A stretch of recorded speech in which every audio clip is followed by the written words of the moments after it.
Hello mga ka-idol, itong video ko na to nung Monday pa ito yung kadugtong ng ating biyahe nung nag-live ako.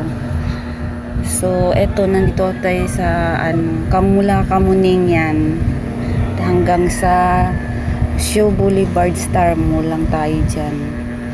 So ayan, papasok na tayo ng Cubao yan, sa Cubao na tayo yan. Ayan mga ka-idol, ayan pailalim tayo kasi sa ibabaw ng traffic light, so medyo matagal dyan. Dito tayo sa ilalim. Ayan, yan mga ka-idol, nasundan ko sa sasakyan BMW. Ang pagagandang sasakyan talaga. Bakit kaya ganun yung tagang hindi ko alam kung ano sa mga sasakyan na, pero marami nagsasabi pag BMW daw talaga napakaganda. Wala akong kaalam-alam sa mga tungkol sa mga sasakyan mga ka-idol. Basta yan, Cubao ilalim tayo yan mga ka-idol. Mga ka-idol, tapusin nyo itong video kung makaka-idol. Yun nga, pakita ko lang sa inyo na pag ganyang oras, Monday yan, pasado alauna na yan ng hapon. Walang traffic.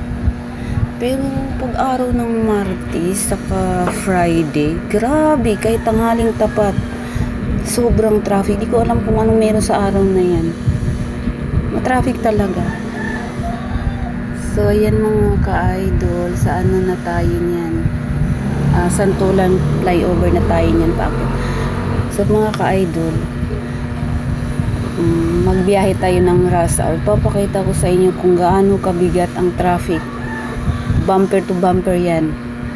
Next time, basta ako ng araw na magbiyahe ako ng rush hour. Lalo na pag hapon, ng mga alas 5, alas 6, ayan, yung uwian, uuwi tayo ng Bulacan. Yan. Papakita ko sa inyo kung gaano kabigat ng traffic talaga. So dito mga ka-idol, pa Ortigas na tayo niyan.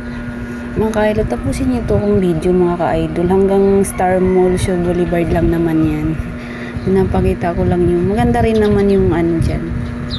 Yung, makita mo yung view ng EDSA. Basta tapusin nyo itong video ko mga ka-idol ha. Maraming salamat. Ingat kayo lahat. God bless.